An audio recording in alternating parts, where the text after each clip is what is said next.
आइए हम सब जानते हैं स्वीटेस्ट लव के पोएम के बारे में। जब जॉन डन अपनी प्रेमिका एन्ना मोर को छोड़कर जर्मनी जा रहे हैं, उस कंडीशन में वो पोएम को लिखे हैं। और किस तरह लिखे हैं, इस पोएम के फर्स्ट स्टेंजा को सबसे पहले हम लोग देखेंगे। फर्स्ट स्टेंजा का फर्स्ट लाइन है स्वीटेस्ट लव, प्रिय प्रीतमा या प्रिय महबूबा, I do not go. John Donne अपनी प्रीतमा से एन्ना मोर से कह रहे हैं कि स्वीटेस्ट लव, प्रिय प्रीतमा मैं नहीं जाता, फॉर वियरनेस ऑफ गी, प्रिय प्यार मैं नहीं जाता न तो तुम्हारे थकान के कारण। वियरनेस का अर्थ होता है थकान और दी मिस होता है तुम। ये एशियंट वर्ड है, जितने भी पोएम में वर्ड मिलेंगे वो सारे के सारे एशियंट वर्ड, पुराने वर्ड मिलेंगे। मॉडर्न वर्ड इसमें बहुत कम जॉन डन जो है यूज़ किए हैं। तो वही कहते हैं जब जर्मनी यात्रा पर जाते हैं तो अपनी प्रीतमा से कह रहे हैं कि sweetest love I do not go, for weariness of thee, प्रिय प्रीतमा प्रिय महबूबा मैं नहीं जाता, फॉर वियरनेस ऑफ गी, ऐसा नहीं कि मैं तुमसे थक गया हूँ। Nor in the hope the world can show a fitter love for me, nor in the hope, और ना ही इस आशा में जाता हूँ, ना ही इस उम्मीद में जाता हूँ कि ये संसार जो है मेरे लिए एक उतावला प्यार दिखा सकता है, और ना ही इस आशा में जाता हूँ कि ये संसार जो है मुझे तुमसे अधिक प्रेम कर सकता है। जॉन डन यहाँ पर दो बात कही है। एक कही है अपनी प्रीतिमा से कि प्रीतमा मैं तुमसे थक नहीं गया हूँ, मैं तुमसे वियरनेस नहीं हो गया हूँ, और ना ही ये संसार जो है तुमसे अधिक मुझसे प्रेम कर सकता है। Nor in the hope in the world, कहता है कि इस आशा में मैं तुम्हें छोड़कर यात्रा पर नहीं जा रहा हूँ कि तुमसे अधिक प्रेम करने वाली मुझे मिल गए हैं, या ये संसार जो है तुमसे अधिक मुझे प्रेम करेगी, ऐसी बात नहीं है। वो किससे कह रहे हैं, तो अपनी प्रीतमा से कह रहे हैं। तो एक एक लाइंस आपके इंपॉर्टेंट हैं और इससे क्वेश्चंस भी बनेंगे। और यदि आप मेरे चैनल पे नए हैं तो आप चैनल को सब्सक्राइब कर दें, लाइक कर दें और बेल आइकन को भी दबा दें ताकि नए वीडियो का नोटिफिकेशन सबसे पहले आप तक पहुँचे। तो चलिए हम देखते हैं स्टेंजा नंबर 2। स्टेंजा नंबर 2 का फर्स्ट लाइन आप यहाँ पर देख पा रहे हो कि बट सिंस दैट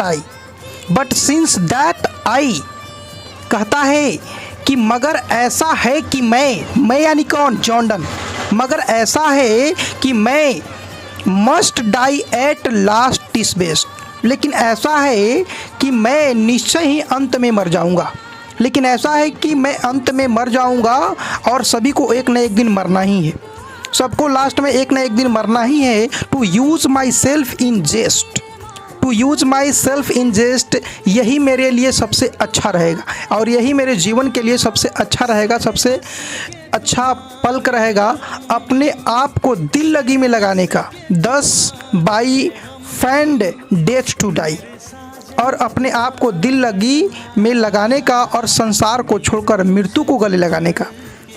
बट ऐसा है कि मैं अंत में मर जाऊंगा और मैं अपने आप को, मेरे लिए यही सबसे अच्छा रहेगा, इसलिए मैं मृत्यु के अनुभव को प्राप्त करना चाहते हैं। जॉन डन जो है कहते हैं अपनी प्रेमिका को कि मैं तुमसे बिछड़ नहीं रहा हूँ, मैं सिर्फ उसके अनुभव को लेना चाह रहा हूँ कि जब एक दूसरे से हम दोनों अलग होंगे तो उसके जुदा होने पर भी खुशी खुशी जो है मृत्यु को गले लगा सके, इस वजह से मैं तुमसे बिछड़ रहा हूँ। ये लेखक कर रहे हैं, बहुत ही रोमांचक पोएम है यहाँ पर। तो चलिए देखेंगे स्टैंजा नंबर 3।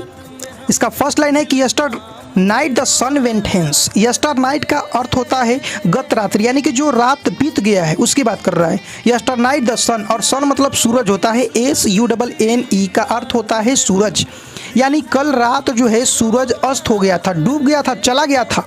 कल रात्रि जो सूरज जो है वह डूब गया था, चला गया था, वो लुप्त हो गया था। And hate is here today, और आज यहाँ पर उगा हुआ है। आज हम यहाँ पर सूरज को देख रहे हैं, कल रात्रि वह डूब जाता है, हर शाम को वह इवनिंग में जो है अस्त हो जाता है और पुनः मॉर्निंग में वह सुबह चला जाता है। He hath no desire no sense, ना ही उसके पास कोई इच्छा है और ना ही दिल है।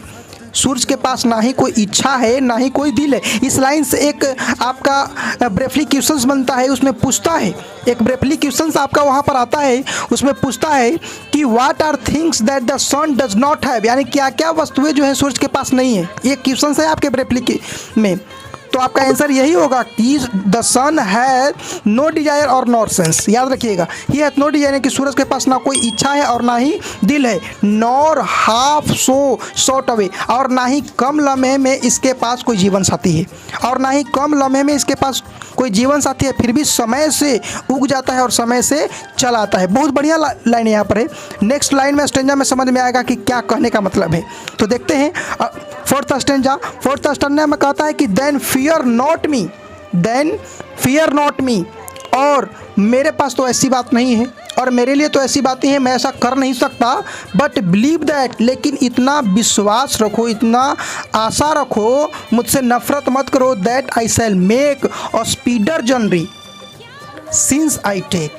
कहता है कि बट मुझ पर इतना आशा रखो, मुझ पर विश्वास करो कि मैं एक कामयाब सफ़र बनकर आऊँगा, यानी कि एक कामयाब सफ़र बनूँगा। आई शैल मेक, एक अच्छा जो है यात्रा कर कर मैं लौटूँगा, एक अच्छा कामयाब सफ़र बनूँगा, तब मैं उससे ज़्यादा उड़ूँगा। किससे? सूरज से, यानी कि सूरज से भी अधिक जो है स्पीड जर्नी यात्रा करके जो है सुबह लौट जाएगा। जब वह शाम को डूबता है और सुबह आ जाता है, उससे भी अधिक जो है मैं तुम्हारे पास लौट कर उससे भी अधिक यात्रा स्पीडर जर्नी जो है से कर कर मैं तुम्हारे पास आ जाऊंगा।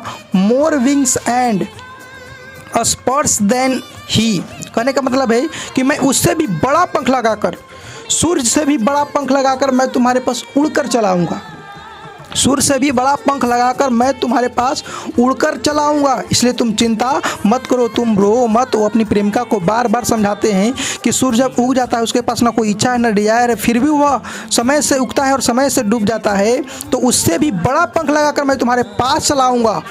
मैं सिर्फ मृत्यु की अनुभव को प्राप्त करना चाहता हूँ। बहुत मस्त कहानी है फ्रेंड्स। स्टेंजा नंबर 5 देखिए।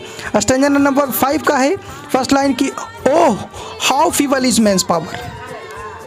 लेखक कहते हैं यहाँ पर, पोएट कहते हैं जॉन डन कि oh how feeble is man's power. वो अफसोस कर रहे हैं कि हाय कितनी कमज़ोर है मनुष्य की शक्ति। वो अफसोस कर रहे हैं कि कितनी कमज़ोर है मनुष्य की शक्ति। That if good Fortune fall, that if good Fortune fall, कहने का मतलब है कि कितनी कमज़ोर है मनुष्य की शक्ति कि यदि अच्छे भाग का विनाश हो जाता है, यानी कि अच्छे जो डेंसिटी आपके आते हैं, जो अच्छे टाइम आते हैं, उसका विनाश हो जाता है, जब वो समाप्त हो जाता है, तो can not added another hour, can not added another our.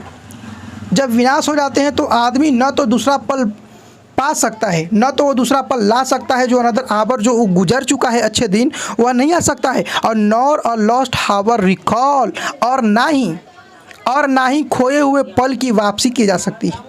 यानी कि अच्छे पल जो आप गुजारे हो, अच्छे जब है स्टूडेंट्स लोग बहुत पढ़ाई के टाइम में जो है से अपने जीवन को रोमांटिक ढंग से जीना चाहते हैं, और वही पल जब गुजर जाता है तो बाद में पछताते रहते हैं। इसलिए यदि अभी स्ट्रगल कर लिया जाए जीवन में तो आपका जीवन सार्थक हो जाएगा। तो इस पोएम से हमें एक सीख भी मिल रहा है। वही कहते हैं कि अच्छे दिन जो है उसको ऐड नहीं कर सकते, वहाँ पर फिर से जा सकते नहीं हैं, और जो अच्छे दिन गुजर चुके हैं उसको दोबारा जो है रिकॉल नहीं किया जा सकता है, उसको दोबारा प्राप्त नहीं किया जा सकता है। वो अपने प्रेमिका से कह रहे हैं।